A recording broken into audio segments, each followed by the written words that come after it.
And thank you very much for joining us. I am Iyori Folarin. We've been looking at the half-term, mid-term score sheets, shall we say, of the Tinubu administration in the past.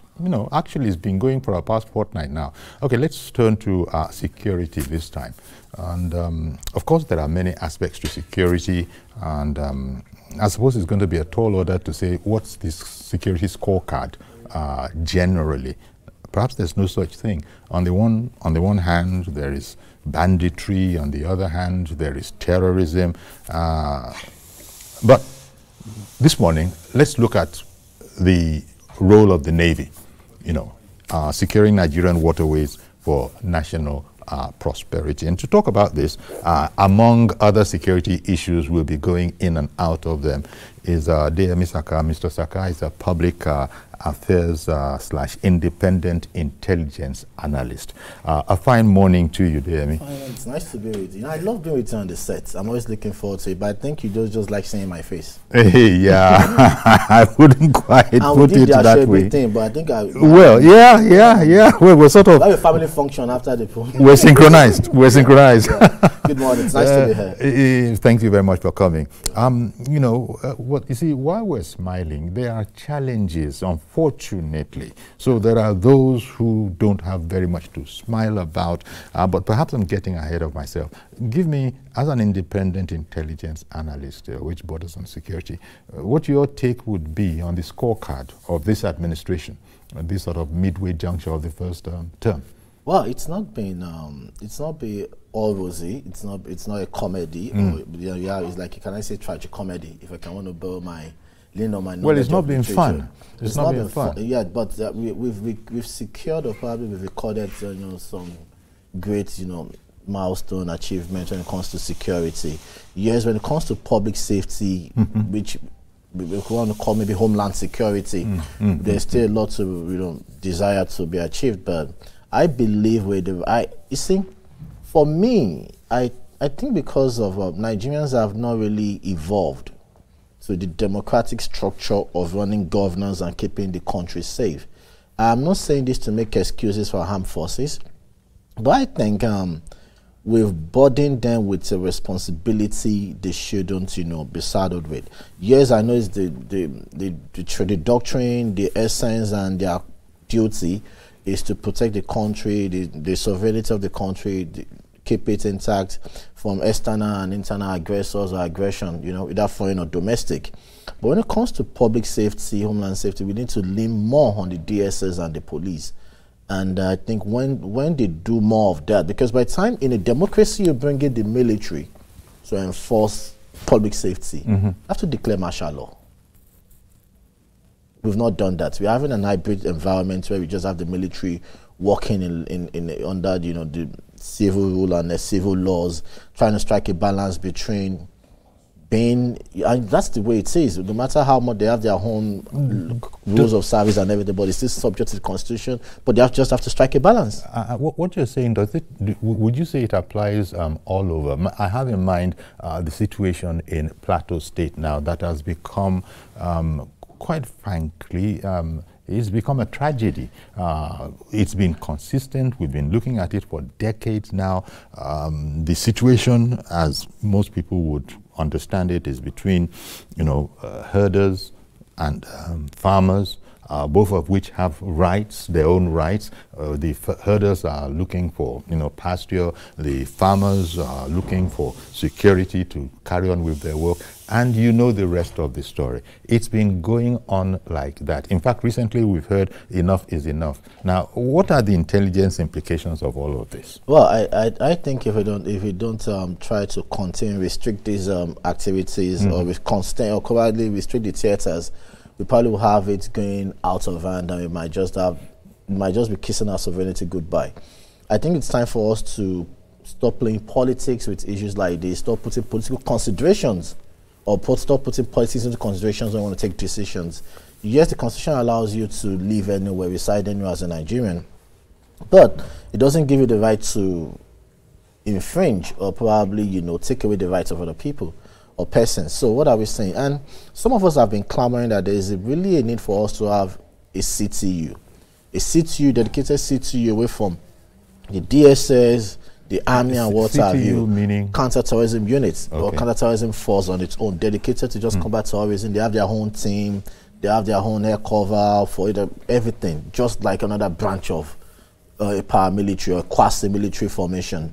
Yes, you could draw people from different services, but let them just be for that purpose. And each state having its own command will probably have a far-reaching effect in keeping Nigerians safe and probably combating terrorism and insecurity. You know, some have opined that the reason for the challenge we have, for instance, staying for the moment on the Plateau subject matter, is maybe we haven't really defined the situation boldly, speaking truth.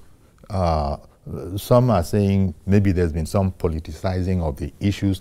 In short, government not enforcing its sovereign power, its power of not looking, as we say in our local languages, not looking at anybody's face. Yeah. If a person is a criminal, if he's, you know, everybody needs to be protected, even the aggressors and those who are the victims of the aggressors, because what you see happening is some people will come, be the aggressors, and then you have a situation where other people who now feel that they are, you know, the victims, they now are going to retaliate. But the problem is you don't know that you are retaliating against the very people.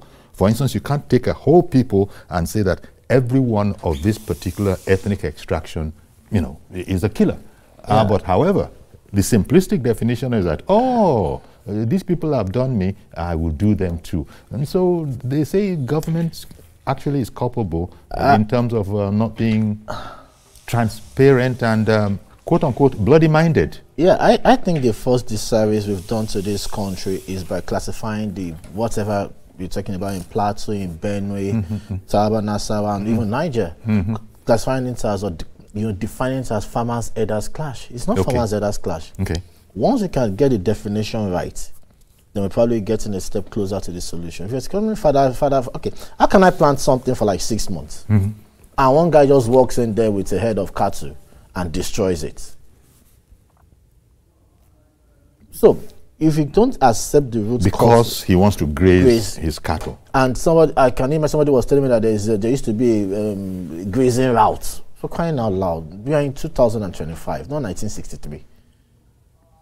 So this is a challenging area where I suppose it's all sorts of so if they can classify it as terrorism or in whatever kind of banditry or whatever they want to give it, but not farmers' herders clash.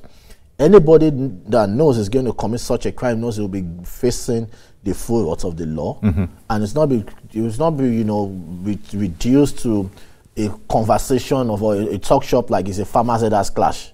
Once they know that and you're coming with the full might of the state, they will sit up. Nobody wants to die. Another thing we need to rejig our firepower or firearms law. We have to let Nigerians start bearing arms. My probably might say the country will go up in flames. It's just going to have gun-related violence. But I can tell you, if you have 200 men in a village, in a community, and 150 of them are armed, maybe let's say the normal, as approved by federal government, approved version, the pump action, they can defend their community. But as you know, that's not going to happen, at least not anytime soon, because we've always been shy of going in that direction. And it's not something that happened yesterday. But I think it's unfair for us to deny people the right to protect themselves. It's unfair.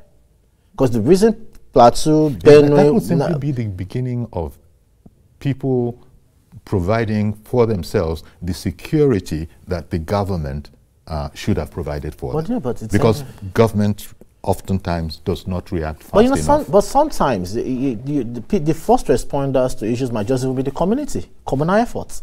Yeah. And whether we like it or not, we're under-policed. The last time, I think it's just now that I think they've upped the numbers of the personnel combined of the armed forces to like 500,000.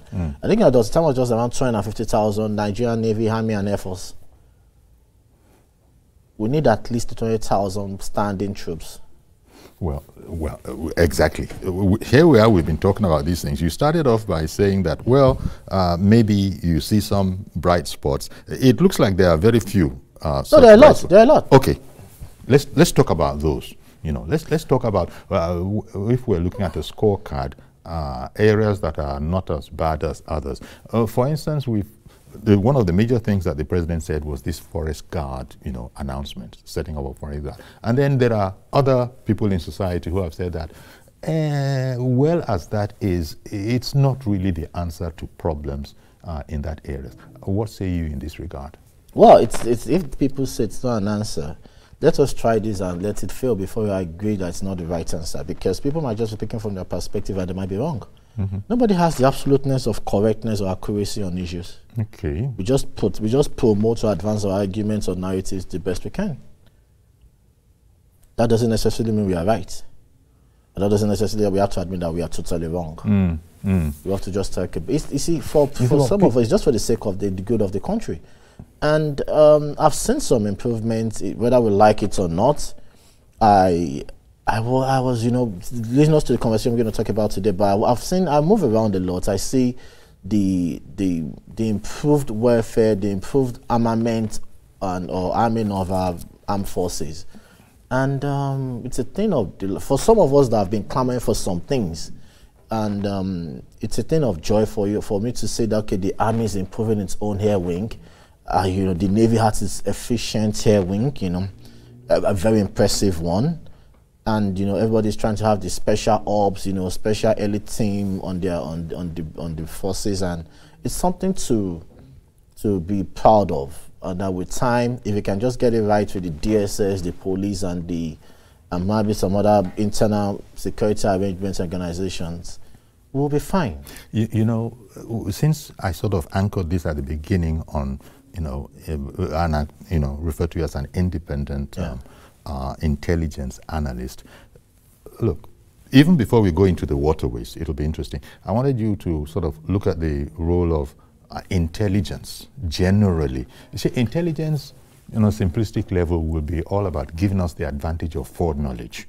You know, people that are not publishing their intentions. There are some professionals whose job it is to dig out those things even before they happen. What would be your assessment of the quality and the role of intelligence in our society here? The basic and the most crucial form of intelligence in any kind of war, either covert or overt, you know, asymmetrical or symmetrical warfare, is humans, and that's human intelligence. But one thing I can tell you for free is we don't get enough humans in Nigeria, and especially when you look at the battle against or the fight against terror in Northeast and Northwest.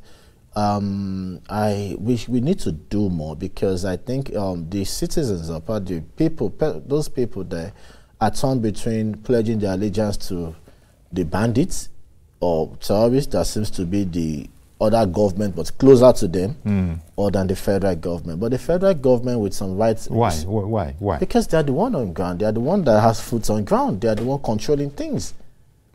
But I think with massive, one key thing the government can do to help it gain enough or more humans is probably when it rolls out some social security programs or policies, and when you cushion the effects of the economic hardship on people. You're implying that those who are close to the theaters are intimidated by, obviously, by the sheer, you know, overriding.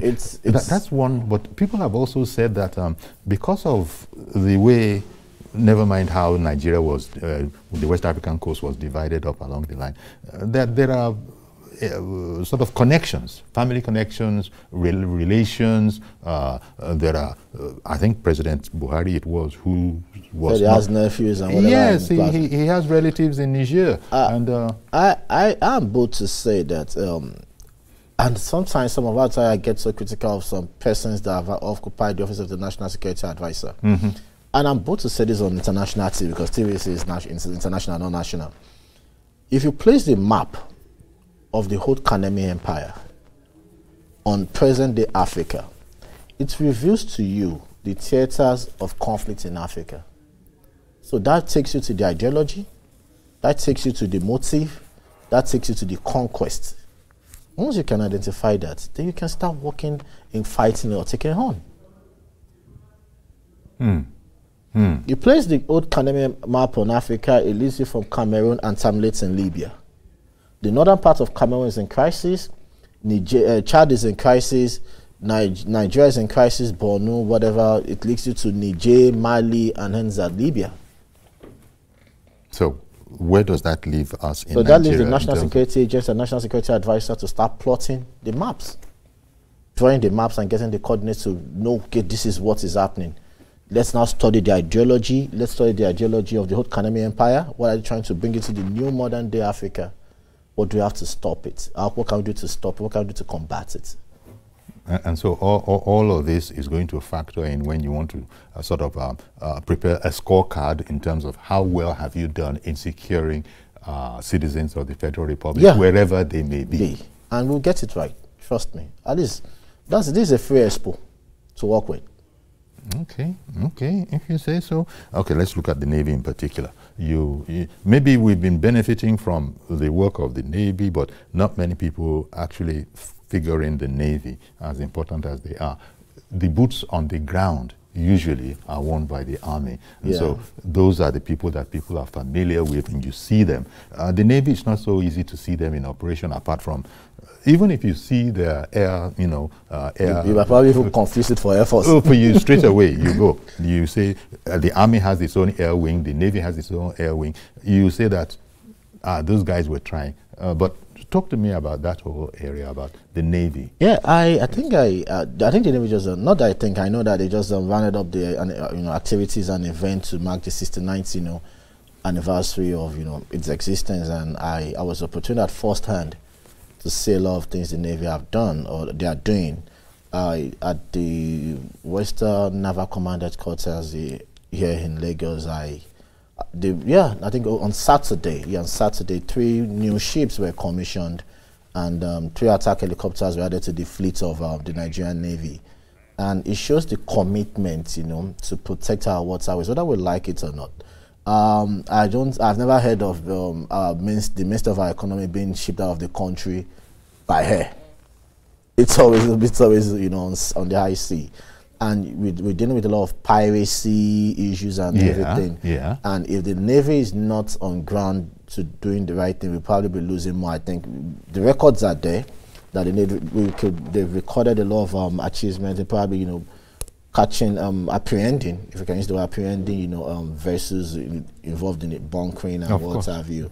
A lot of sites were identified. At the award ceremony at the Sunset Dinner, some naval officers were awarded for their services and diligence while at their different command posts and for what they did.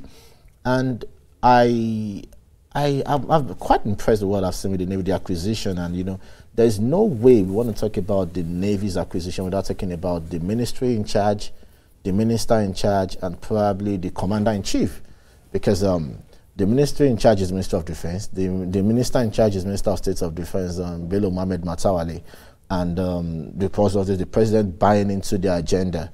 And why I want to credit Matawale is very simple. In the military, there's something called scope paper.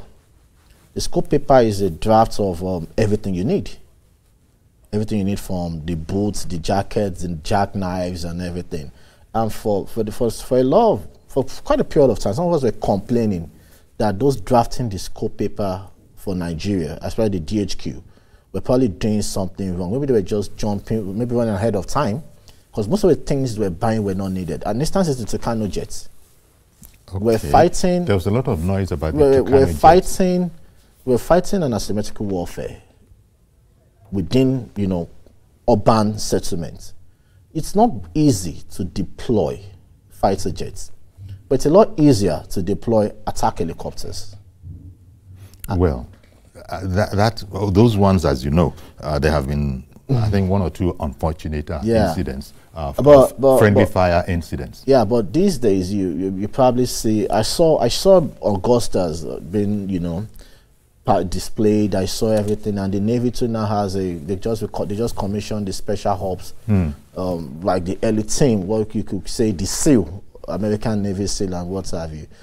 And while I was during the tour of the 69th anniversary, while we were there at the Air Base Wing, you know, we saw a lot of helicopter drones were commissioned, and you know, we saw an experimentation of those things. And give credit to the president, give credit to the minister for giving the Navy the equipment they need, and I think we can sleep with our eyes closed that our waterways are safe. Our economy will be obviously get boosted with, you know, more economic activities. And I think in recent times we've not had any record of piracy attacks. There was a time the West African coastline was notorious for piracy and what have you. And even I saw those boats that I saw, I think one was named NNS Ikogosi, one was NNS Faro. And I think basically because of our waterways, the ships are equipped and adequate, appropriate for us. So there is a lot that is being done, but it depends on the perspective you say that, but yes, what you see. What you see, and also what part of the country it is affecting. You know, for instance, look at the disparity perhaps in concept between talking about Plateau and talking about what you are talking about. In some areas, it seems to be that, oh, you know, things are looking up, are looking up, and in other areas, it is destitution. Good morning, Mr. George. Thank you for holding on. Good morning. Good morning, Uncle Yori. Yeah. Good morning to the guest. Yes. Yeah, good morning, sir. Uncle Yori, what the guest said caught my attention, that the military ought not to be the ones carrying out the fight against insecurity within the communities. Yes, that is true. But we have to also understand that the essence of the insecurity has gone beyond the control of the police. Perhaps if the military is able to address the critical situation to a point, then the government should arm the police properly to do their duty of internal security. Uncle Yori, I just want to say this. This resurgence of insurgency in the Northeast, I see it as an act of sabotage.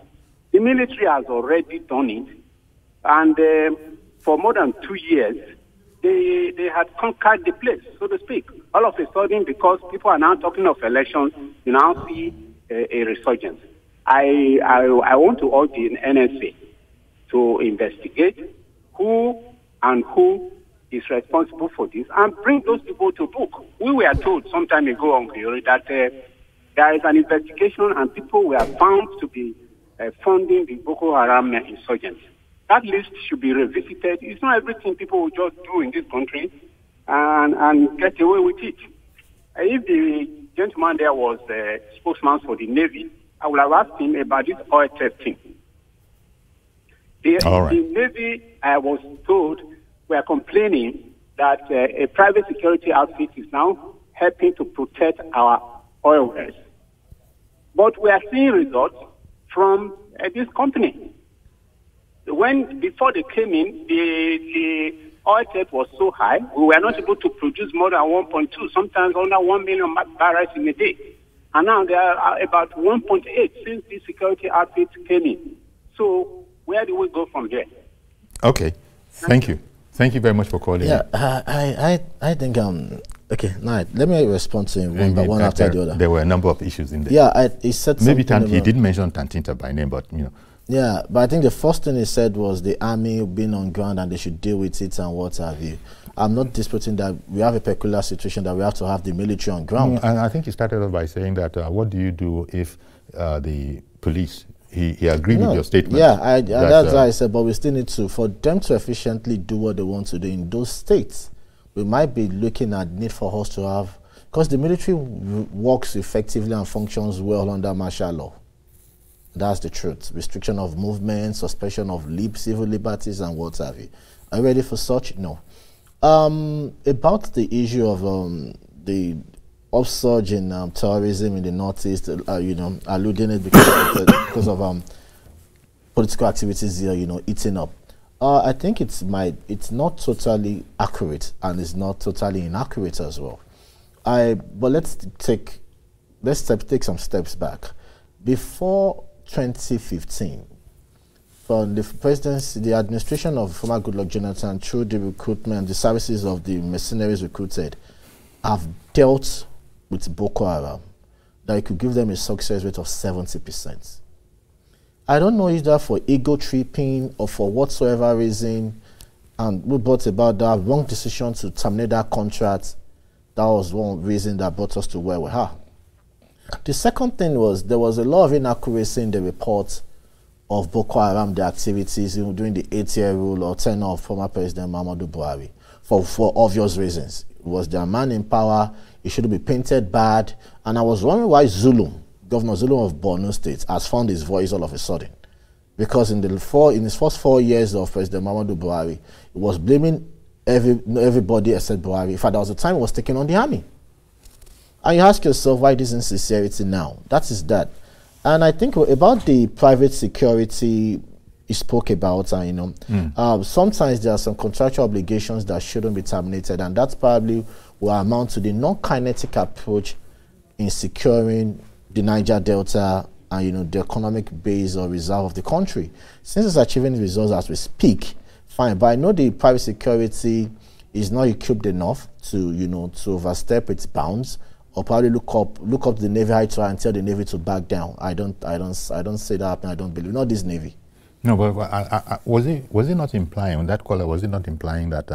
But it's working. But I don't think it's just the. I don't think these private security outfits are actually working, are getting results that are different from when they weren't. No, but it would be a deliberate misinformation to push that, because they cannot do that alone. No. Without collaborative efforts and submissive or total submission to the superiority and powers and the authority of the Navy. There was even an incident, if you recall, when ships were, rogue ships were blown up. Yeah. And then there were outcries about. So you begin to look at, are they friends or foes? Why are people lamenting assets of aggressors being totally wiped out? Till Nigerians and most, especially in a democracy, we used to showboating.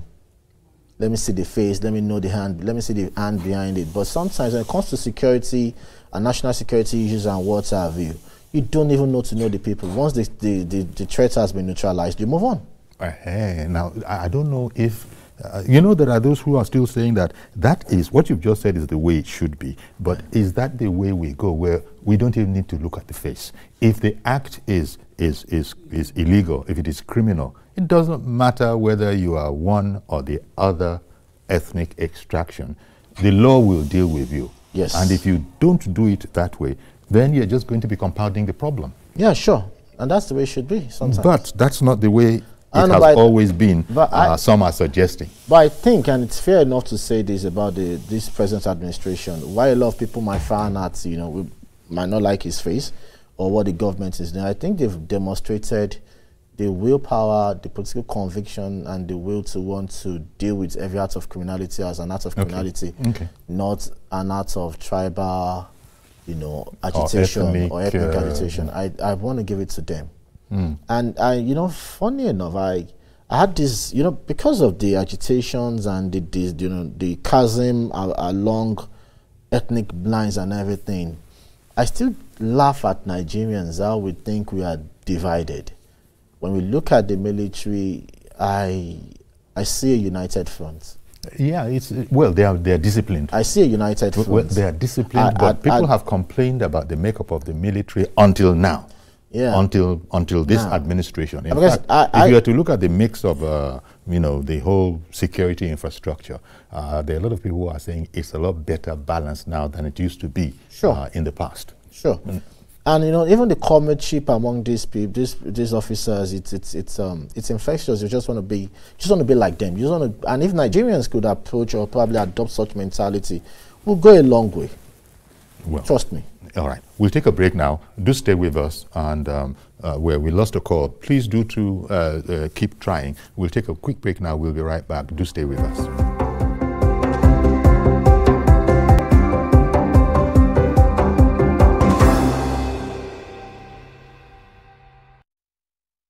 Okay, welcome back. Still with our guest, Mr. Adeyemi Saka, Public Affairs and Independence Intelligence Analyst.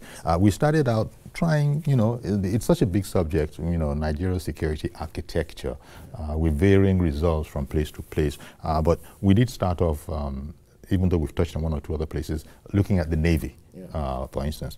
What is the Navy suddenly becoming the poster boy of the armed forces? Because you got the military, you got the Army, you got the Air Force, and you got the Navy. Has the Navy been having it much better in recent times? No, I probably would not.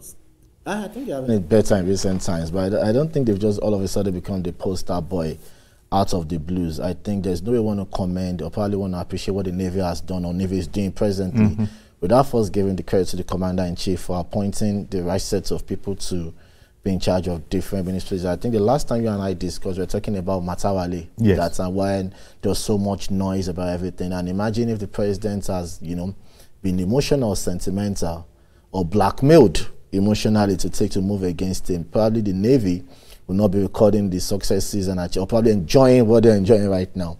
So it's done so well. And thanks to Matawale too as the minister, because I saw the relationship between him and the chief of the naval staff, how they were saying things about the Navy, and the chief of naval staff was commending, telling what they've achieved under this administration, how they've been able to get things, And one thing, years back, I knew the Navy used to have, the Navy was the branch of the military that didn't really have enough housing provisions for its personnel. But these days, you see, at least things are coming up, and things are different. Obviously, somebody is in charge of the budgeting. Somebody is in charge of this. Somebody is the supervisory minister taking the thing to the legislature. Oh yeah, the Senate committee too, and the National Assembly doing its bit as well. I saw the chairman of the House Committee on Navy staying with the Senate and also promising to work along with the executive and the Navy to get it right. But for me, if you were not on ground, and if you were on ground that day, there was no way you would not be moved as a Nigerian with so much emotions and patriotism when you saw the display of the special team, dropping from the sky, doing what most of us see in movies. Well, exercises. They were going through exercises to sort of showcase their capabilities. And there was even a promise to now even beef up, surveillance along the coastal line of the West African and what have you. And a lot of people might think, why are we talking about the Navy? Benin Republic, which also serves as a major port or landing, transloading port for countries like Niger Republic and Togo, having their fair share of insecurity. And we don't keep our waterways safe, and we're concentrating on air and land. People can, sneak into the country and commit havoc and wreak havoc on us as a nation. In fact, I was going to ask that, look, the Navy, are we giving them enough credit? Because we think of that particular arm and that service as being a buffer against oil theft and crude theft and all of that. But is that all? Can other things Imagine smuggling arms into the country with a vessel. What would have happened? Exactly. So that's part of their responsibility. And how well equipped are they for all of these different responsibilities? I think they've strengthened their air command, and with what I saw, and with the promise of the Minister of State of Defense to the Chief of Naval Staff, they're probably going to get more. And even the Navy itself, it's willing to drop what they need. I don't think the Navy is a branch of the military that's shying away from what they need or what they demand. But there's a synergy that we should be happy about. And I believe that's also extended to other branch of the military. The Air Force is acquiring things as well. The Army too is acquiring things as well. I think these days now we get more of attack helicopters than we did in the last 8 years. And that's the truth. And to some of us, we're excited that, you see, as long as the government is getting those things that some of us think we need to end this war, some of us will be excited irrespective of our political leanings, ideologies, or affiliation. You're implying that the Navy's hand is much better strengthened now than it was before, going back into the last administration. Yeah, the Navy's are always that, and I think people don't really talk about the Navy that much. I think they don't talk about the Navy that much. So some administrations that just have the Minister of Defense, and when you talk about Defense Ministry, everybody just looks at the Army. You talk about the Armed Forces, everybody just look at the Army. And I don't know. and to some extent to the Air Force. The Air Force. To some extent. And, you know, depending on who probably attends the CDS, the Chief of Defense Staff, you know, it's just been Army. I don't think we've had one from Navy since 1999. So I think that's one of the reasons. But these days, you know, it's just a good one for our economy. We should be expecting more incomes and earnings. And, you know, it's not just about oil. In fact, we need to protect our shoreline as well, you know, for these massive fishing lines, and not to deplete our, you know, the population of the fishes in our, you know, our shorelines. Navy too does that a lot. Okay, that's another aspect. That's much more. That doesn't have very much. And even has to do with also the blue marine economy, because if the shoreline is not protected by the Navy, what would the blue marine economy ministry do? How would they function? They patrol the waters for you know, the rights, our fishing lines. You know, because you see reports and you read that other countries are protecting those rights, and they get, you know, defensive if they think that people are, you know, encroaching on their fishing rights. Do we have, I mean, it's all right to say that those things exist elsewhere, but do we really have people trying to breach our, you know, fishing rights? Oh, yeah, sure. I think there were times, I think some years ago I read about such a thing. It happens everywhere, especially when your waterways is porous, or your shoreline is porous. Your territorial water, if it's that porous, that you're not protecting it well. You know, a lot of people just think that it's just about the Navy just have to put the ship at, you know, on this at sea and just watch out. You need, even that helicopters to go one off, you know, you're getting to our waters, you're getting to our territory, turn back, identify yourself, what flag are you flying? Call Coast Guard. Yeah, the call signs, you know, but we don't really have Coast Guard now. So it's the Navy doing the work of the Coast Guard and the Navy and what have you. Which, of course, goes back to the funding that you were talking about. Yeah. Because if you don't have that, then you can't do all that you are able to do. And so you're implying that, again, they've been better enabled. Yeah, they're better enabled. And all through budgetary. And, you know, for me, and I'm both to say this, I think this set of defense, ministers of defense, have done well since we've had the 90s. Even when we had former ex-servicemen or senior, you know, retired some military officers as Minister of Defense, I think they just get there. They get there with that attitude like, yes, I'm one of you, I know this more than you guys do. But I think these men here, from the Badaru to Matawale, I think they're doing well for Defense Ministry as a whole. I'm serious, and we've not had it this good in Nigeria since 1999. Yeah, okay. Mr. Latoye is on the line. Good morning. Okay, thank you. Thank you for calling in. Good morning, sir. Morning, I'm talking from Lekki here. Okay, that's good. Okay. Yeah. Yeah, it's good. The Navy is doing its great job, but the federal government should not forget that we need to ensure that the police, the Marine Police, which actually came into being even before the Navy, is not forgotten. We need to equip our Navy, actually, we need to equip our Marine Police so that they'll be able to do the domestic protection of our waters, and then the Navy will be able to do the right one on the high seas. Okay. So, increasing the powers of the Marine Police will help Nigeria in protecting our shores. Thank you very much. Thank you very much for calling in with that particular point. I think that should be. I think that was something that the Ministry of Police Affairs and the Federal Inland Waterways have to work out, because it's the Federal Inland Waterways that is in charge of, you know, the littoral waters you know, across the country. And I think with that, I think the Marine Police is just an offshoot of the Nigerian police. Exactly. I was going to say it's under the Inspector General of Police, but as the gentleman said, they are doing more of the domestic one, maybe the high seas. Yeah. They will not probably have the equipment. And if the vessels or the boats to get in there. But with the collaboration of Federal Inland Waterways and the Nigerian Police and Ministry of Police Affairs, they could do that and they'll get it done. Not many people understand the work of the Marine Police. I mean, well, maybe they think of them as a sort of a soft force. That might be totally wrong. Busy protecting, you know, boat clubs and the yacht owners and that kind of a thing. Surely that can't be the limit of. I think now expanding minority based on his question, I think the Marine Police could just serve as the replica or a semblance of the Coast Guard.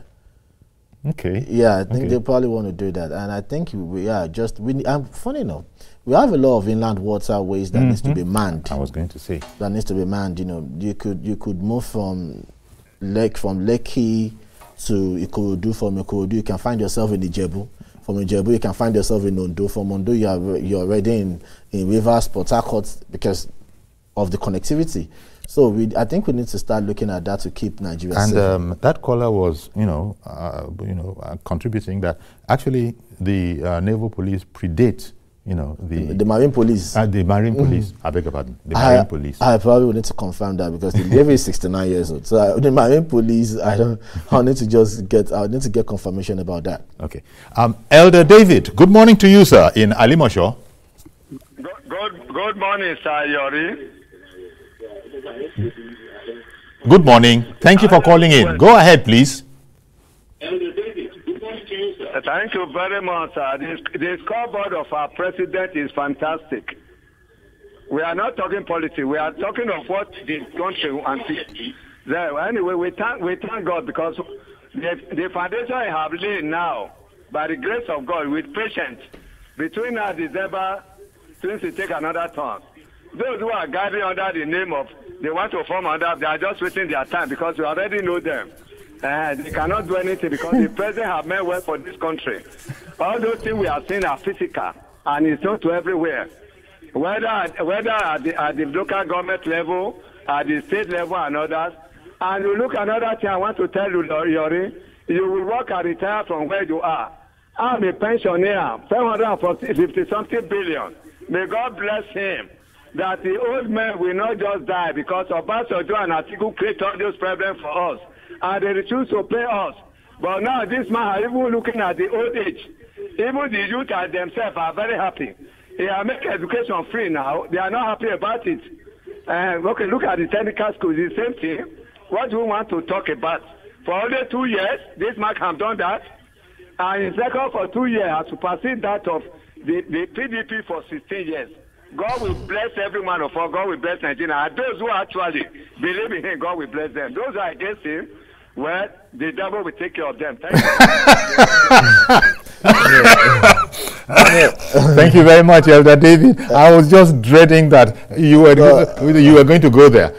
But Elder David should take a chill pill. It's a multi-party representative democracy. People are free to align. Along political. Yeah, but he is he's unstinting in his commendation. He should just be generous enough to allow people to consider people have the right to be on the other side. Yeah, of course. He knows, he himself knows, but he seems to be celebrating the fact that look, he particularized that as an elder, I know what is going on now, and I know what I've experienced in the PDP era, even in the Buhari era, and here we are now. So he's unstinting in his praise. But I understand that you might think that I hope you're not being a bit too enthusiastic about this whole matter. No. For him, he's a Nigerian, and that's the way he's saying it, and he's saying it from his perspective.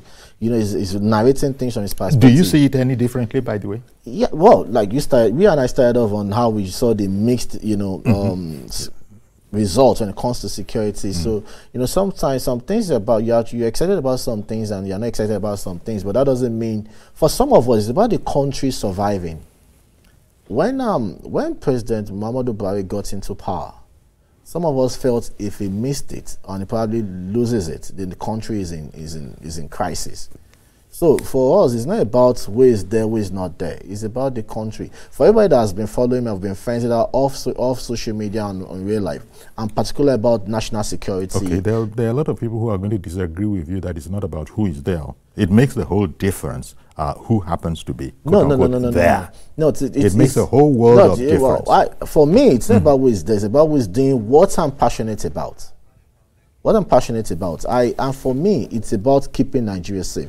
And I'll not be surprised with the defense ministry we have, with the defense minister we have, and probably the Navy. I won't be surprised if the next 2-3 years under this administration, we're probably thinking of either acquiring a submarine or probably even trying to build one.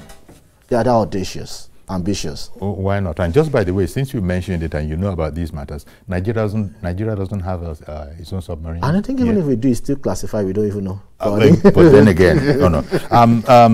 Ima in Lekki, good morning to you, sir. Good morning. How are you today, sir? Very well, thank you. Please go ahead. Yeah, I want to respond to what the immediate caller just said. Sure. Go ahead, please. Please, if he is enjoying the government, we who are salary earners are not in any way enjoying this government.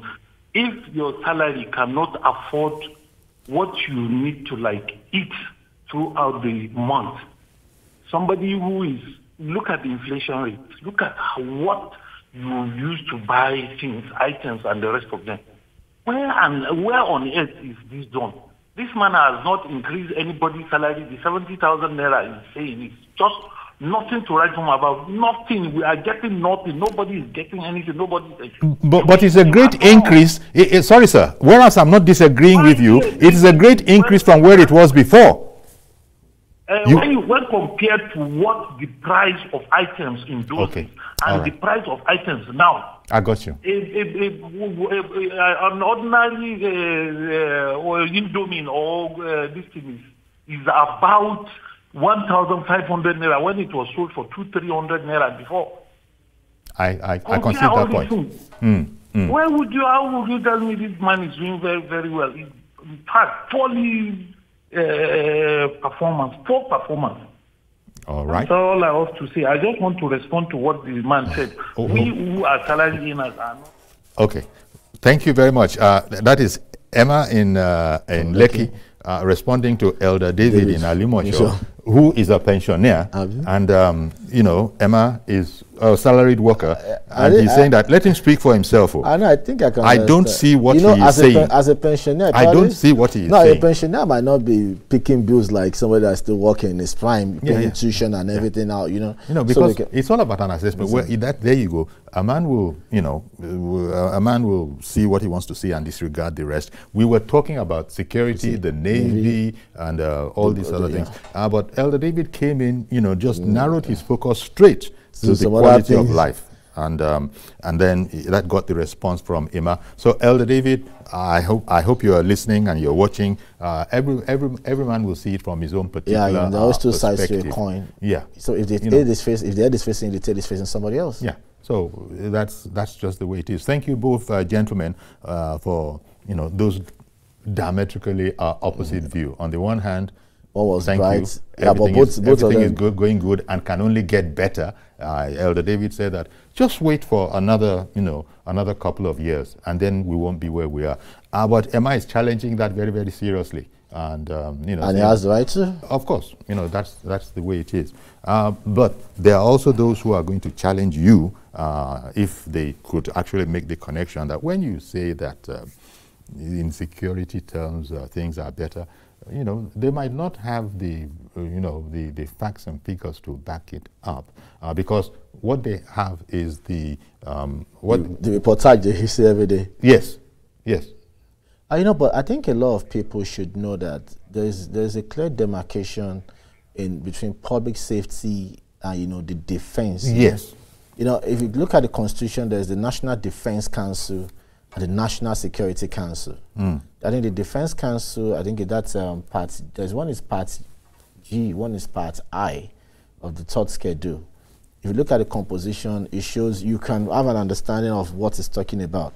And most of us talk about defense, and you probably will say we are not a fighting nation, we don't go into wars and what have you. No. But whether we like it or not, we still get involved in peacekeeping mission, the AU standing force, the ECOMOG, and everything. And often come out in flying colors. But sorry, sir, I beg your pardon for interrupting you, because Mr. Adediran, if that is correct, has called in from Magboro. Good morning, Mr. Adediran. Hello, Mr. Yori, how are you? Good morning, sir. Good morning. Yeah, how are you, sir, and your guest? Thank you very much. We're cool. We're fine. Assessing the government for 2 years. In security. Two fundamental things that this government done that it has not done since 1999 is unification of exchange rate and removal of cancer that they call subsidy. Now he has opened opportunity for Nigeria. Unification of currency, foreign exchange, and the removal of subsidy. Those two things, now, at least they have removed plug corruption. Then moving forward, there is more money to the states across the federation. Now, what Nigeria needs to concentrate now is for the governor to allow money to trickle down to the local government so that there be local economy across Nigeria. And the inflation is gradually dropped. Around December 2024, rice is 110. And as of today, rice is about 62 naira. So we have to be realistic. There is pain, but there is hope and there is progress. That's my contribution. Thank you, sir. Thank you very much, Mr. Adediran. I was paraphrasing a song. A man will see what he wants to see and disregard the rest. Yeah. I love how our guests, our viewers, no matter what you guys are talking about, they just want to say what they want to say. I am a Nigerian, and I know where my own shoe is pinching. And so Mr. Adediran there is saying that, look, rice has come down. And also that the unification of the exchange rate, the removal of the cancerous fuel subsidy. He said with that, corruption has been dealt, a death blow, quote unquote. I hope. I really will hope. Alice, thank you. I'm thanking for the information, so I can now go buy a bag of rice. Well, yes. So these are the things that it's about survival. Yes, about survival. Because a lot of Nigerians are thinking, let us talk all the grammar we want to talk. It's good. Although these things will always be related, some quite remotely. But there are Nigerians who are saying that, the way I'm seeing, I think they're trying to tell me something. Let me just listen. Yes. Okay. No, I thought we had a caller. We don't. Okay. No, so back to what we were saying. So with the demarcation, you probably, but you see, we will probably deal and end up winning the war on terror with the massive investment in military. Okay. Because it's obvious that we are relying on them to do the policing of our internal security. And the budget for the military speaks for itself. Yeah, it speaks for itself. And what they've done, I'm proud to say, and these men, I don't know where they got their stamina from. I saw the 69 Navy anniversary of what I want to put it. I saw the Minister of State of Defense standing, for like hours, like a military personnel. I'm like, I want to sit down. My ankles are aching. So you saw the dedication to duty, to service. I think it's an offshoot of the commitments of this administration as well. I think I have a clear understanding of what this administration is doing. I think they are focusing on it sector by sector. And I think their priorities, from my own perspective and opinion, I think it's defense, and they're doing well. And the ministers are doing well. Minister of State, at least talking about Navy, has done well for Navy. And also, Mr. President did so well by still, reposing his confidence in Matawale. Okay. And we're seeing that in the Navy and what they've done and what they've achieved and what they still stand to achieve. All of which does not mean that there is there are no issues, but there's room for improvement. I guess we always will end the Navy says they're looking at improving. If at the head base, the commanding officer on ground made some reservations, and the minister promised that they're going to look into it, and I think it was promptly addressed. And for somebody like us, getting that close interaction to what we've always wanted, it's a thing of joy. I'm saying the Navy with his own air fleet, at least in the hangar, I counted like 13 Augustas helicopters, a love for Recon, and we can go on and on. We got to leave it here, but I want to thank you very much for coming in, Mr. Deyemi Saka. Always a phone call. You're the one that doesn't want to see my face. Okay, so we're going to have to leave it there. Thank you very much, as I was saying, for coming. Okay, so we'll leave it there. Do join us tomorrow for a fresh edition. I am Yori Folari. Bye-bye.